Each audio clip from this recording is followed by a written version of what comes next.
Oh, je veux parler de why does it seem like every time I check the interwebs, what makes up the criteria for chubby or fatfire keep increasing at a rapid pace?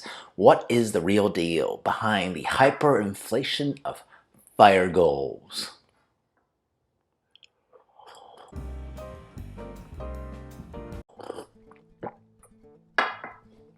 Hey, XenPuck here. So yes, as I've gotten more into the echo chamber of the various subreddits on fire, I have to get something off my chest, and that is how constantly I see people redefining what it really means to qualify for chubby fire or fat fire. I mean, it actually happens in all fire threads, but most people understand that if the goal is just to lean fire, there's a certain meditative abstraction that can be achieved with living with the very minimal, but not so on the top side. Here I am thinking fatfire used to be income, generating income breaking 100K, thus backed out to 2.5 million invested. These days, 2.5 to 5 mil is just chubby fire. Okay, and who knows how many digits one would need to actually be considered fat fire. Is it now 10 million, 20 million? Why stop there? How about 100 million only? Just to be clear, I am a member of all of these groups and mostly identify with the chubby fire mentality, right? Because frankly, living simply seems to be the best way towards happiness, to me anyway, so take my rant with a grain of salt. So today I want to cover whether it's fair that this is happening, who's driving these types of conversations, and whether it should bother people who are in the realm or the course or the journey to fire. Like me, and presumably you as well, right? Anyway, if you're intrigued by what I might say, please subscribe, like, comment, share, all those social media buzzwords. Or don't. I don't care, whatever, because I'm rich enough for me, and I'll be great regardless.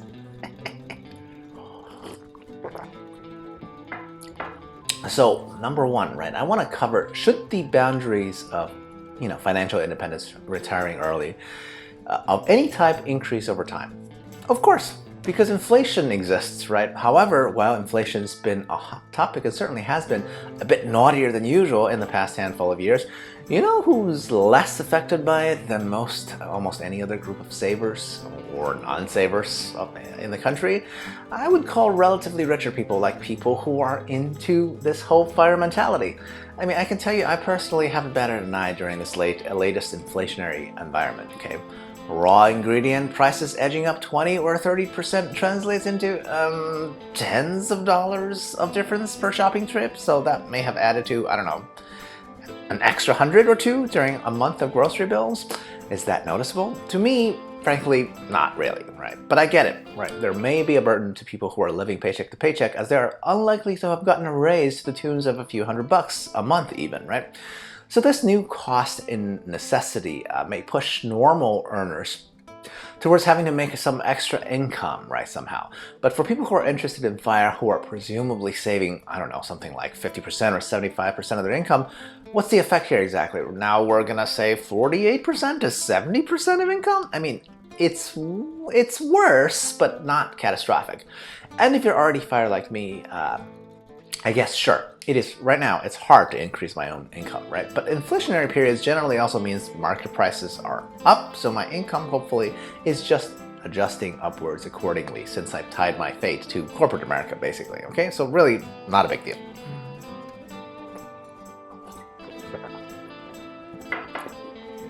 Now, what I really wanted to talk about is all the Reddit commenters who insist that now money is worth so much less, that being a millionaire just isn't what it used to be.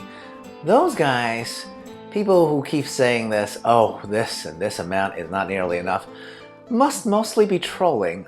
After all, the social media is where trolls thrive. Now, these people to me are very unlikely to actually be wealthy or remotely near the level of wealth they pretend to be, right? The never enough people are just, well, generally, I hate to say it, probably poor, okay? It is really easy to minimize other people's achievements by simply moving the goalposts, right? Because the majority of people haven't remotely touched fire, much less chubby or fat fire, okay? It's this crab mentality of keeping others people down when you're down, right? That's the real problem, okay? Sure, a million or two isn't what it used to be, right? When, the idea of millionaire popped up or was first minted decades ago.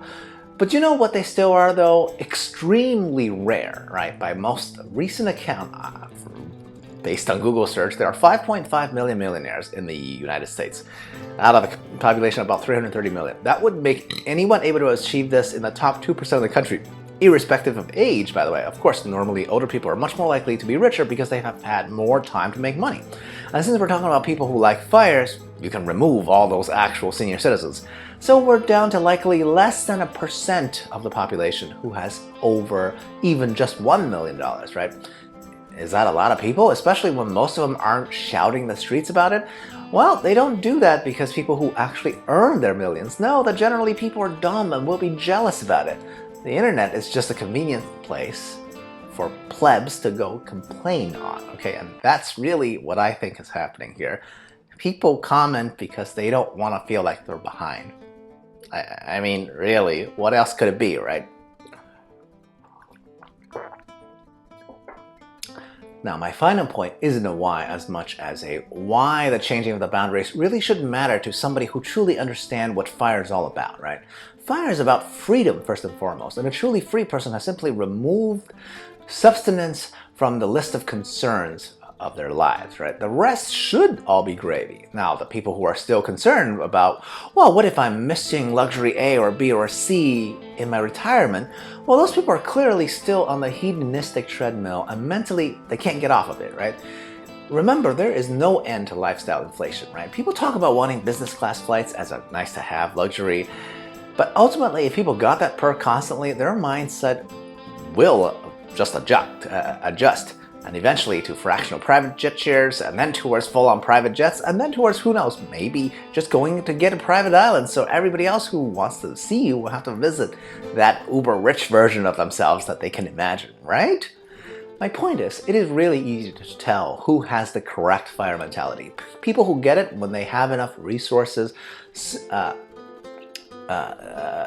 simply won't inflate their lifestyles anymore, right? But people who especially want to continue to live and compete with their bougie neighbors of the world, they think that retiring with a fat lifestyle means living in the lapses of luxury. They are simply misunderstanding what those luxuries actually provide in terms of meaning and fulfillment and contentment, right? That's just my take on it.